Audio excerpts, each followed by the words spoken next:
हाय friend, नमस्कार, जय Jagannath. Welcome to our channel. चलतु आज जीवा चित्रकूट आखपाखे कौन कौन अच्छी आउ तार ऐतिहासिक विषय किसी जाना पौराणिक तथ्य विषय जाना आउ चित्रकूट बुलवा। चलतु आम चैनल रुहतु आउ देखंतु। ये देखो आम आसी पहुँची जाए चित्रकूट। यही हूँ चित्रकूट गंगा घाट। देखो केते सुंदर अच्छी, केते सुंदर डंगा गुड़ाक सजाई आउ सबुआड़े देखीचु। एबे आम एठी को आसचु, एठी बुड़ पकेबू आउे आखपाख सब जगह को बुलबू। देखो ये केते सुंदर सजाइछन्ति, बहुत लोक भी अच्छा। ये मु जाऊँगी एठी बुड़ पकेबी।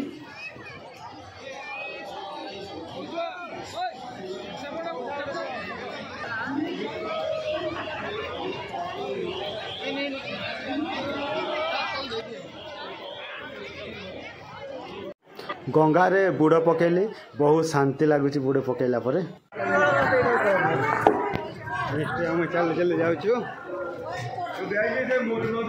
एबे आमे दामोदगिरी पर्वत परिक्रमा करूचु। दामोदगिरीर अर्थ होउची मनोकामना पूरण करुथिबा पर्वत।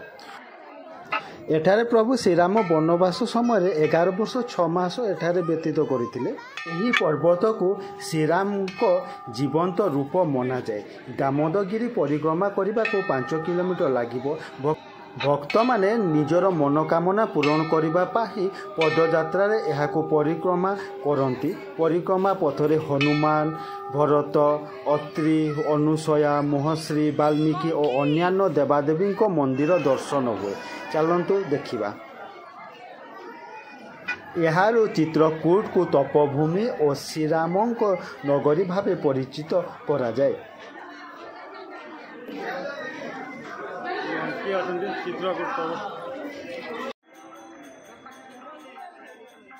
आमे भीतर को जाऊँ मंदिर दर्शन पर।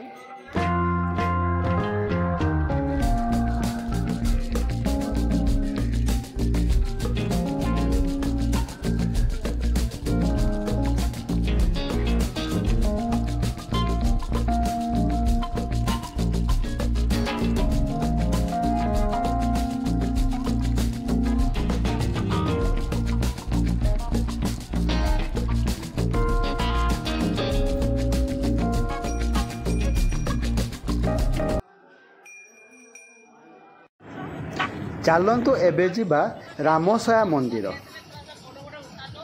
एठारु अल्प दूर रे ही रामसया मंदिर अच्छी। भगवान रामसया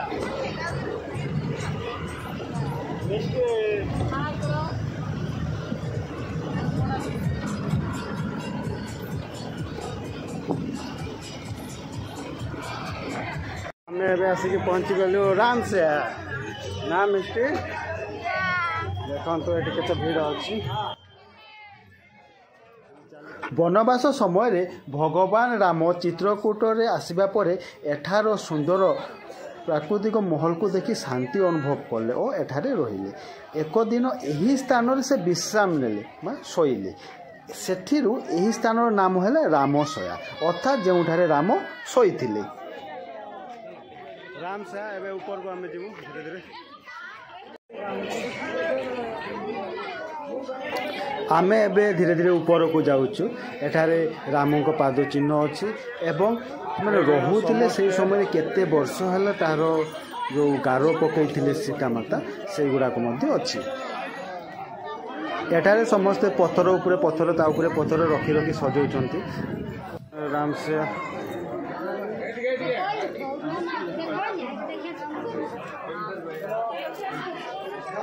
एपट उपरे कौन अच्छी जय सिया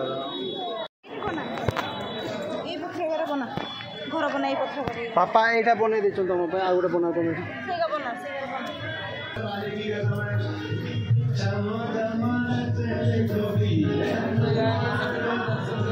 मिस्टे हमें राम से दर्शन करके अब जाऊे।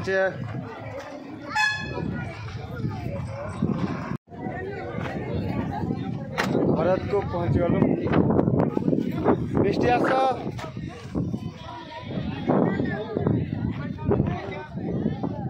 मो पछाड़ भरत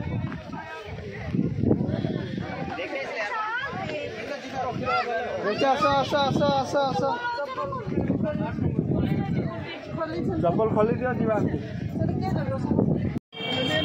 एटा भरत को चली चली जाऊे मंदिर तक जीव जेतेबेले श्री रामचंद्र लक्ष्मण और सीता अयोध्यारू आसी बनवास पर चित्रकूट पर्वत उपरे रहुतिले सेतेबेले भरत अयोध्यारू प्रभु को राजसिंहासन फेराइबा पई समस्त ऋषि मुनि और मानवों को सांगरे नहीं सेठाकू आसीतिले।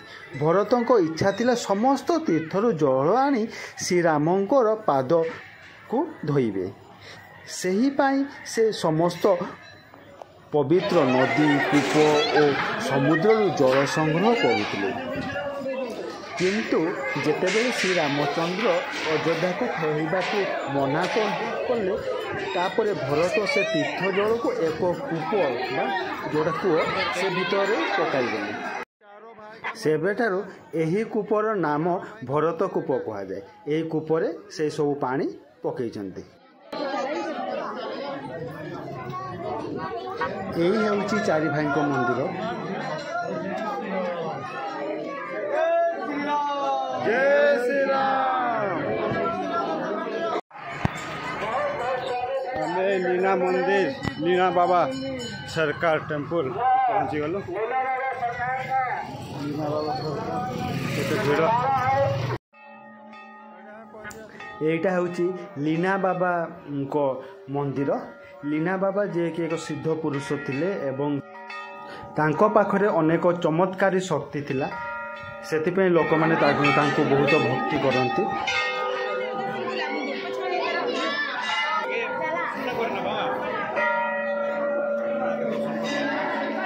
शनिवार आ मंगलवार दिन एटी बहुत भीड़ हुए। एठारे लीना बाबा समाधि ग्रहण करथिले सेतिपय एठी लीना बाबा को मंदिर स्थापन करा जायछि।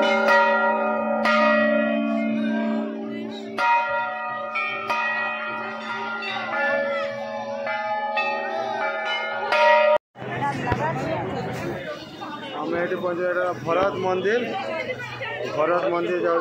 भरत मंदिर केते उच्चा निष्ठि चलो। यही स्थान हेउची भरतंको मिलन स्थली माने भरत श्री रामचंद्र को अयोध्या फेराई आनिबा पई जो आसीतिले एठारे रामचंद्र सहित मिलन करथिले।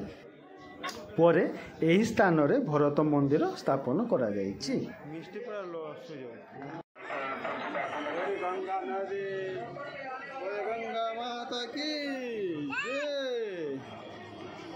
आमे एबे पहुंचिलु रामघाट बा मंदाकिनी नदीर घाट। एठारे गंगा को मंदाकिनी नाम जना जाए। श्री राम सीता लक्ष्मण तांकर बनवास समय यही नदी माने मंदाकिनी नदी रे अनेक समय बिताई। संध्यार एठारे गंगा आरती हुए से आमे आगु जाकि जगह रखिदेचे।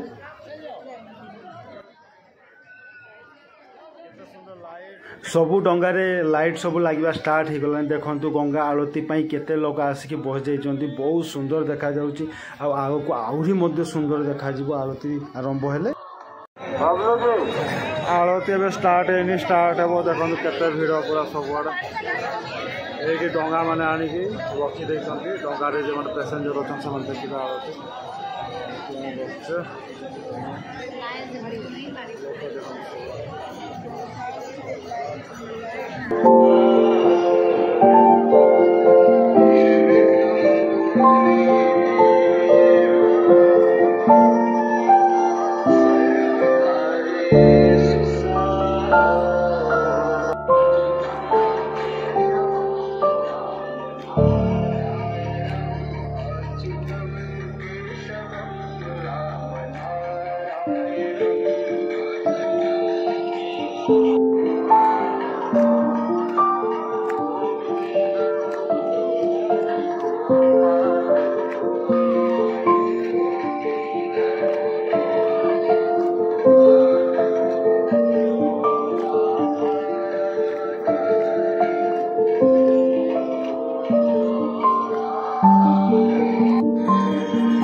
ହେଇଗଲା ଦେଖନ୍ତୁ ଆଳତି ଦେଖନ୍ତୁ ଉପଭୋଗ କରନ୍ତୁ।